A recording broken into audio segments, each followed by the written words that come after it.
कशाला? कुठे चाललास? बाप्पा एक महत्वाचा फोन येतोय. मी आलो हा लगेच.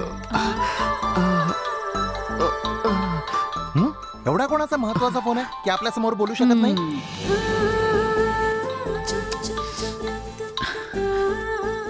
हॅलो. हॅलो बॉस, मी अनामिका बोलतेय. हा माहितीये बोला ना. माझी चेन मला परत कधी अहो करताय? मी तुम्हाला सांगितलं होतं ना की मी मुंबईमध्ये आहे आणि मला यायला 20 दिवस लागतील म्हणून. काय आणखी 20 दिवस? हो ना. मला वाटतं तुम्ही खूपच बिझी असता कामात. मग इतका बिझी असताना सुद्धा त्या दिवशी चैन द्यायला आलो होतो मी, पण तुम्ही बिझी होतात ना. आता वाट बघत बसा. ते तर मी करतेच आहे. जेवढं तुम्ही सांगाल तेवढी बघेन. आणखीन एक गोष्ट बॉस, मुंबईमध्ये कसं चाललंय? इथे खूप ना पेन होत काय आहे. म्हणाला? पेन होतंय? नाही रेन होते रेन. काय म्हणाला? रेन? अहो तुम्हाला काय झालंय? पेन म्हणालो तरी रिएक्ट करता, रेन म्हणालो तरी रिएक्ट करता. नाही तसं नाही. माझी चेन सुद्धा रेन मध्येच हरवली ना. मुंबईच्या रेन मध्ये ती परत हरवू नये इतकंच मला वाटतं म्हणून बोलले. तुम्ही काळजी करू नका हो. चला आता मी फोन ठेवतो हा. एक महत्वाचं काम आहे मला. सॉरी हा, मला खूप जवळच्या व्यक्तीने गिफ्ट केली आहे ना हो, म्हणून. ऐका ना 20 दिवसात तुम्हाला परत करेन. माझ्यावर विश्वास ठेवा हा. तिकडे आलो की लगेच दे. ठीक आहे. ओके.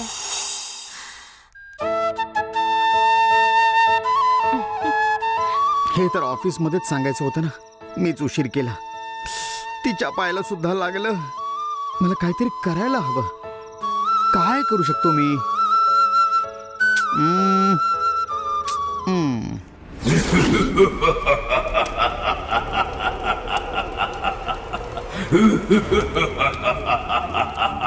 माते, हे नक्की काय होतंय? बळी काश्मोरासाठी नरबळी देणारे. आपल्याला काश्मोरा त्याबद्दल सगळं सांगेल. नीट ऐका सगळं. मला जो बळी पाहिजे तो त्या 7व्या आत्म्याचा पाहिजे. तुम्ही तो द्यायला तयार आहात का? त्याचा जीव घेण्याआधी इथे कोणाचा तरी जीव जाणं गरजेचं आहे. त्याचा जीव घेतल्यानंतरच बाकी सगळं मार्गी लागेल. त्यामुळे तुमच्यातल्या कोणा एकाला समोर पेटत असलेल्या आगीमध्ये स्वतःला झोकून द्यावं लागेल. आता तुमच्यातला बळी जाण्यासाठी जो तयार असेल त्याने पुढे या. हे सगळं तुम्ही सैतानी शक्तीसाठी करत आहात. या पुढे. सैतानी शक्तीला प्रसन्न करा.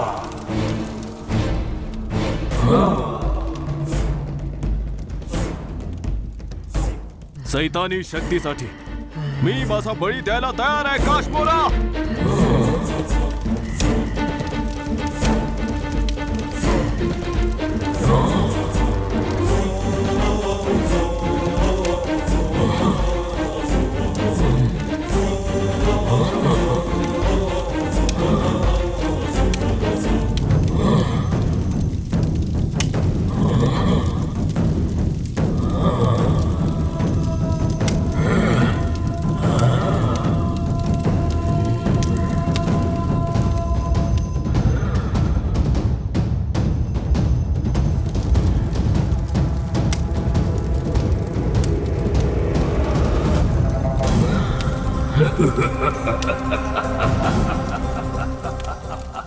काश्मोरा, तू सांगितल्याप्रमाणे त्याने स्वतःचा बळी दिला. आता सांग, हे कार्य पूर्ण करण्यासाठी कोणाला पाठवायचं सांग.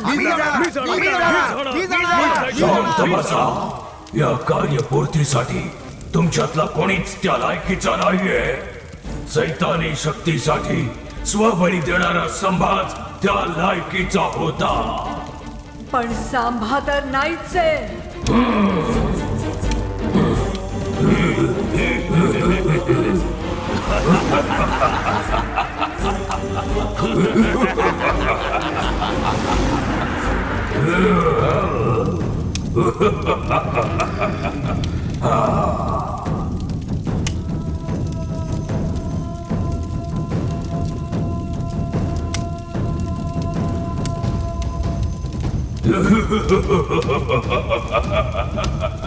संभा स्वतःच्या जीवाला तुच्छ समजणारा तूच त्या 7व्या आत्म्याला आणण्यासाठी योग्य आहेस. जो स्वतःचा जीव देऊ शकतो तो दुसऱ्याचा जीव सुद्धा घेऊ शकतो. तू हे करू शकतोस का? करेन.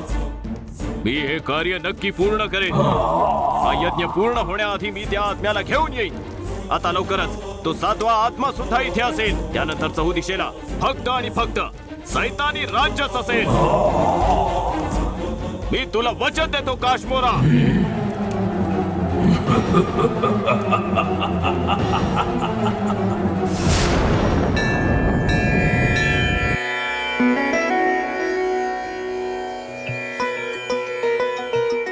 आई आता ही पूजा करणं गरजेचंच आहे का? ऑफिसला जायला उशीर होतोय गप्प बस ग. रे. ऑफिसला जाऊन तुला 1 आठवडा सुद्धा नाही झाला. रात्री पाठदुखी पण सुरू झाली. त्याचं काय कारण आहे? मला काय माहित. नजर लागलीये तुला आणि ती उतरवण्यासाठीच ही पूजा करते मी. कळलं? आता आतमध्ये चल तोंड बंद करून. तर ती पूजा खूपच महत्वाची आहे. हा आणि मी यजमानांना तेच सांगितलं. पंडितजी तुम्ही इथे आहात का? एक पूजा करायची होती. जरा लवकर येता हा का? हा आलो आलो. ऑफिसला जायला उशीर होतोय ना मला, म्हणून जरा लवकर या ना प्लीज. या इकडे. बाळा बाळा बाळा बाळा एक मिनिट थांब बाळा. तू तोच आहेस ना जो पायऱ्यांवर भेटला होता? जरा थांब रे बाळा. मला तुला त्या दिवशीच एक महत्वाचं सांगायचं होतं. आता तरी ऐकून घे. आठवलं का तुला? तुम्हाला दुसरं काही काम नाही का? तसं नाहीये बाळा. विषय खूप गंभीर आहे. समजून घे जरा. फक्त तुलाच नाही पण तुझ्यामुळे ही संपूर्ण सृष्टी अडचणीत येईल. बरोबर बोललात. कांचीपुरम मध्ये राहणाऱ्या माझ्यामुळे संपूर्ण सृष्टी अडचणीत येणार आहे ना? काय बोलताय काय तुम्ही? तुम्हाला काय वेडा वाटलो का मी? अरे नाही नाही नाही नाही, तू चुकीचं समजू नकोस. या समस्येपासून तुला स्वतःलाच वाचवावं लागेल. मी माझी नोकरी नाही वाचवू शकलो तर स्वतःला काय वाचवणार? आणि तुम्ही म्हणताय की संपूर्ण सृष्टीला वाचव म्हणून. त्रास देऊ नका हो मला. बाळा नोकरी खूप शिल्लक गोष्ट आहे पण तुझा जीव महत्वाचा आहे. मी जे सांगतोय ते लक्ष देऊन ऐक. मला आता काहीच ऐकायचं नाहीये. शांतता मिळावी म्हणून मी मंदिरात येतो आणि इथे आल्यानंतर तुम्ही त्रास देता. तुम्हाला काय वाटलं की मी या सृष्टीला वाचवेन म्हणून?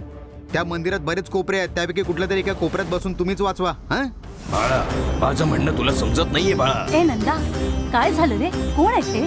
मला माहित नाही का आई. तू चल. आई आई निदान तुम्ही तरी माझं ऐका. तुमच्या मुलावर खूप मोठा ए, आई तू चल ना. अरे काहीतरी सांगतायत नाही. कोणी काही सांगेल ते ऐकण्यासाठी माझ्याकडे आता वेळ नाहीये का? मला ऑफिसला जायला उशीर होतोय. चल ना तू इकडून. चल लवकर. आई अरे नंदा, आई माझं ऐका. बाबा, अरे काय रे? हे परमेश्वरा, या मुलावर संकट येणार आहे हे मला माहित असून सुद्धा मी त्याला वाचवण्यासाठी काही करू शकत नाही. त्या निरागस मुलाला वाचवण्यासाठी काहीतरी मार्ग दाखवा देवा. मार्ग दाखवा.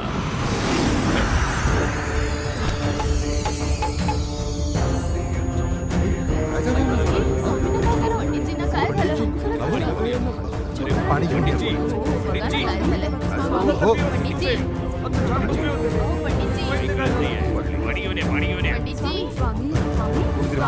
घरांना सांगा कोणी. काय झालं रे नंदा? कसली गर्दी एवढी? तुला काय करायचं आई? तू चल अरे ना एवढ्या इकडून लवकर. माणसांनी मला गर्दी ऑफिसला केली. जायचंय. चल ना जाऊन बघूया काय झालं ते. चल ग अरे बघ लवकर. ना काय झालंय ते. ऑफिसला चल लवकर. जायचंय. चल, चल, चल. नेहमीच आहे तुझे.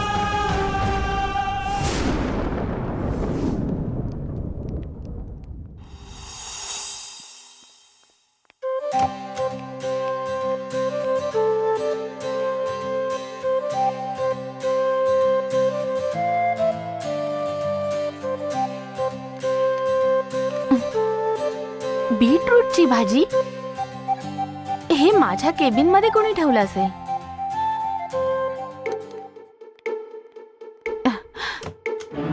कविता, हा, हे माझ्या केबिन मध्ये कोणी ठेवलं? मला माहित नाही मॅडम.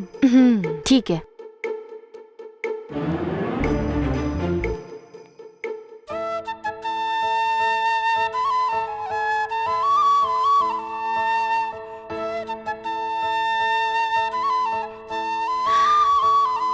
अच्छा तू ठेवलंय होय. ठीक आहे, तुझ्याकडे बघते.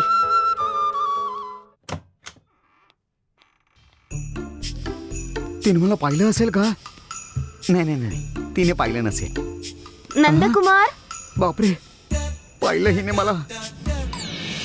अनामिका, हा बोल ना. अकाउंट मध्ये काही प्रॉब्लेम आहे का? प्रॉब्लेम अकाउंट मध्ये नाहीये, अकाउंटंट मध्ये आहे. काय आहे हे? हा तर एक हॉट बॉक्स आहे. तो तर दिसतोय. तुम्हीच ठेवला ना? नाही हो. खोटं बोलू नका. सीसीटीव्ही मध्ये सगळं पाहिलंय मी. का ठेवला तुम्ही? ते ऍक्च्युली असं आहे की काल तुमच्या पायातून खूप रक्त निघालं होतं ना. जर तुम्ही हे बीट खाल्लत ना तर रक्ताचं प्रमाण चांगलं वाढतं असं माझ्या आईने सांगितलं. ओहो. हा खरंच आहे. म्हणून मी स्वतः जाऊन मार्केटमधून बीट विकत आणले आणि माझ्या आईच्या हातात दिले आणि मग मस्त बीटची भाजी मी तुमच्यासाठी करून आणली. तुम्हाला काल लागल्यामुळे मी खूपच उदास झालो होतो. जर तुम्ही खाल्लीत ना तर मला फार बरं वाटेल. रक्त वाढवण्यासाठी बीटाची भाजी खाईन, हा. पण गुलाबाचं फुल कशाला? अच्छा ते ते जो दुकानदार होता ना त्याने बीट विकत घेतल्यानंतर गुलाब मला फ्री मध्ये देऊन टाकलं. मग मी विचार केला की किती उच्च विचार आहेत ना. तुम्ही तुमच्या कामाकडे लक्ष द्या. जर पुन्हा असं केलं ना तर बॉस कडे जाऊन कंप्लेंट करेन. कंप्लेंट कशाला? हो बीटची भाजी दिली म्हणून कोणी कंप्लेंट करतं का? बीटची भाजी वगैरे ठीक आहे, माझ्या वाट्याला जाऊ नका. तुमच्या कामाकडे लक्ष द्या. ओके. बापरे गडबडच झाली रे. ही तर भयंकरच तापली. आता शांत राहणंच फायद्याचं ठरेल. तिला तिचं काम करू दे, मी माझं काम करतो. तिच्याकडे चुकूनही बघू नकोस रे नंदा. ए नंदकुमार, जर तू आणि बीट तिला आवडलं नाही तर तिने काय करायला हवं होतं? बीटची भाजी परत करायला हवी होती ना. मग ही कंप्लेंट बद्दल का बोलत होती? बीटची भाजी ही नक्की खाणारच. आत्ता जाऊन बघतो. हे जे फुटेज आहे ना यात अजून थोडी सुधारणा झाली पाहिजे. डिटेलिंग चांगलं केलंय. खरं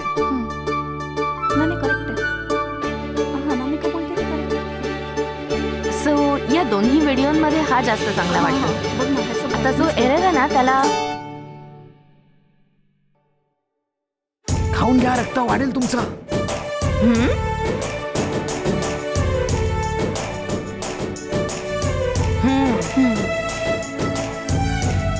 कसं आहे?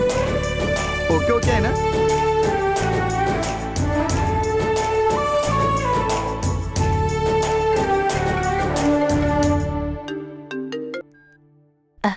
हॅलो. हाय अनामिका, ऋषी बोलतोय. हा बोला ना बॉस. अरे बापरे, ही तर आता बॉस सोबत बोलते. आता ही माझ्याबद्दल त्यांच्याकडे काही कंप्लेंट करेल का? Where are you? Me cabin मध्ये आहे. ओके, जरा माझ्या केबिन मध्ये ये. ओके बॉस, लगेच येते. ओके ऐश्वर्या, बॉस बोलवत आहे, ती जाऊन येते. ओके.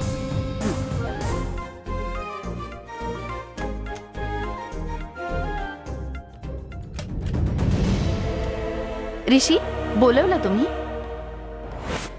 तू असं का वागलीस? कंपनीचे रूल्स फॉलो का करत नाहीस?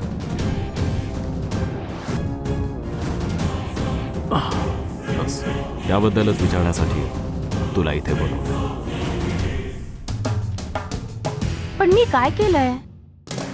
खूप मोठी चूक केली असतो. ही कुठली छोटी मोठी चूक नाहीये. कंपनीच्या रूल्सच्या विरुद्ध वागलीस. कदाचित मला यांनी काल पाहिलं असेल.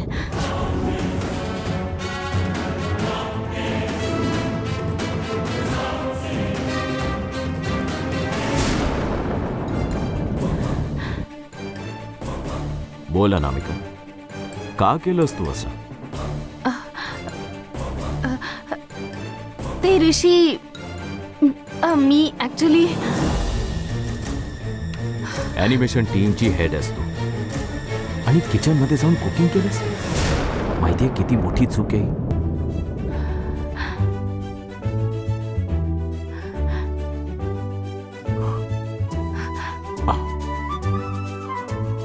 असं काय बघतेस? सगळं माहितीये मला. कॅन्टीन मध्ये सँडविच शेफने बनवलं नव्हतं, तू बनवलं होतंस. कॅन्टीन मध्ये कुकिंग करण्यासाठी मी तुला नोकरीला ठेवलंय का? तू खूप मोठी चूक केली आहेस अनामिका. ते काय झालं ना ऋषी, तुम्ही काल चिडला होतात ना. जर सँडविच मी बनवलंय कळलं असतं तर तुम्ही नक्कीच त्या शेफला काढून टाकलं असतं. उगीच त्याची नोकरी जाऊ नये म्हणून मी खोटं बोलले. I am really sorry. सॉरीची गरज नाही. या कंपनीतली तुझी जी पोझिशन आहे ती कायम ध्यानात असू दे. तुला मी एका मोठ्या पोझिशनवर ठेवलंय अनामिका. माहितीये ऋषी, परत असं नाही होणार. Very good.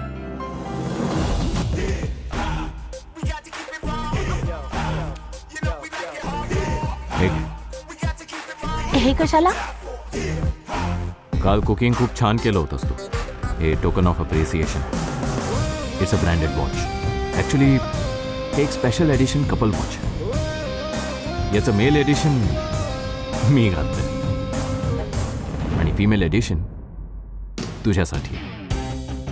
Please take. तुझ्यासाठी आहे. तुझ्या हातात सुंदर दिसेल.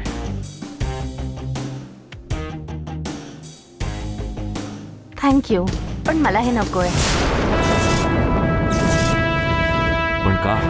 तुम्ही म्हणालात ना हे कपल वॉच आहे, म्हणजे हे तुमची गर्लफ्रेंड किंवा फियॉन्सेसाठीच असलं पाहिजे आणि तेच योग्य राहील. मी तर फक्त एक सँडविच बनवून दिलं होतं. त्यासाठी महागातल्या वॉचची मला गरज नाहीये. आणि योगायोग म्हणजे हे बघा, ह्याच कंपनीच्या ब्रँडची स्पेशल एडिशन वॉच माझ्या हातात पण आहे, एक्सक्लुसिव्हली फॉर वुमन. सो मला ह्याची गरज नाही भासणार. थँक्स. इट्स ओके अनामिका. तू म्हणाल्याप्रमाणे मी माझ्या फियॉन्सेला असते, पण सध्या तरी अशी कोणी नाही आहे. भविष्यात बघूया तेव्हा ते येईल. ओके, मी येऊ आता. या शो.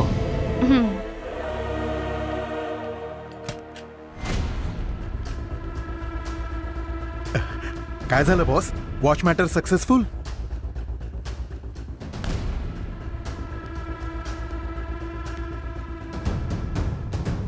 नाही घेतला तिने.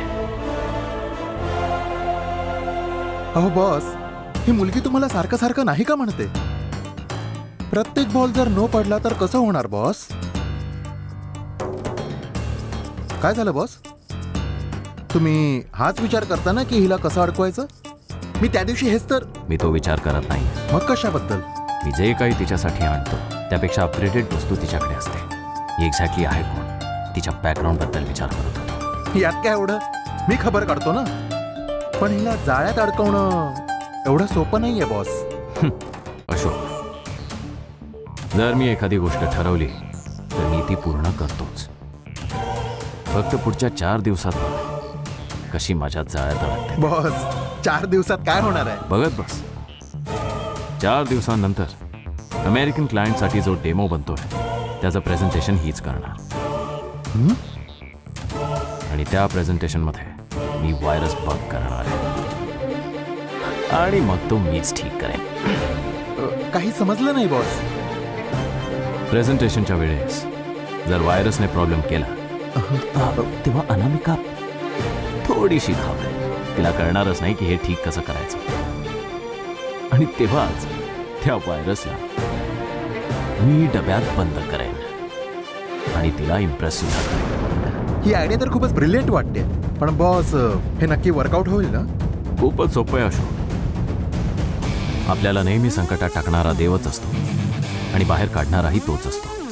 म्हणूनच तर लोक देवाची एवढी करुणा भागत असतात.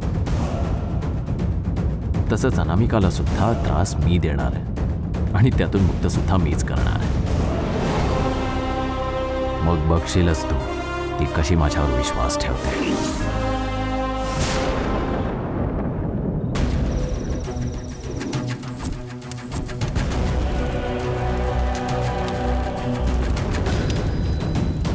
काश मोराने सांगितल्याप्रमाणे मी काशीमध्ये जाऊन ते शस्त्र आणण्यासाठी तयार आहे. आशीर्वाद द्या माते. तुझ्या कामासाठी जातोयस, त्यात तू यशस्वी होशील सांबा. अघोरींनी केलेली पूजा सदैव तुझ्या सोबत राहील. पण तुला जितकं वाटतंय तितकं ते शस्त्र मिळवणं सोपं काम नाहीये, हे नीट ध्यानात ठेव.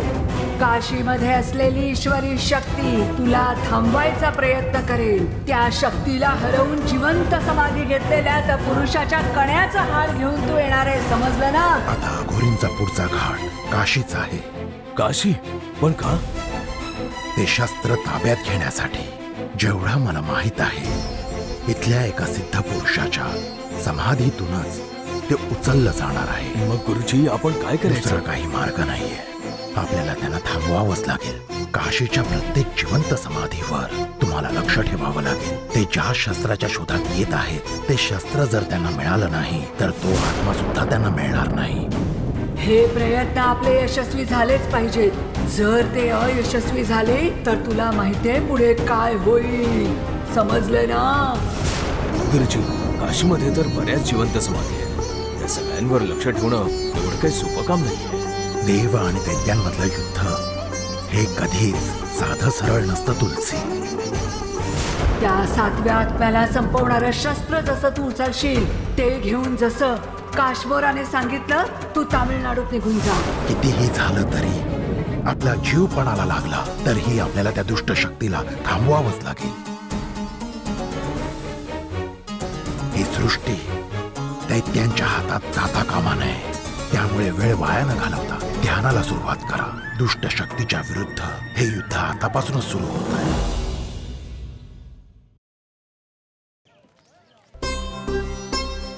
ड्रायव्हर कुठे आहात तुम्ही? मॅडम येताना गाडीचे ब्रेकडाऊन झालेत. Oh no. लगेच होईल मॅडम. 20 मिनिटात मी तिकडे पोहोचतो. हा ठीक आहे, मी वाट पाहते. लवकर या. ठीक आहे मॅडम.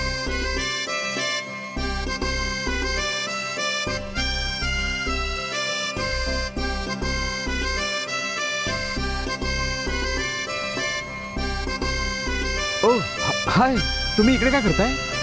दिसत नाहीये का? कारची वाट पाहतेय. हो, कॅब म्हणायचंय का? हा, मला कार ऐकू आलंय.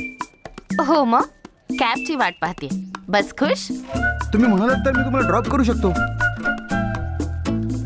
एवढं रागाने का बघता हो तुम्ही? कॅब येईपर्यंत वेळ जाईल ना, म्हणून म्हटलं मी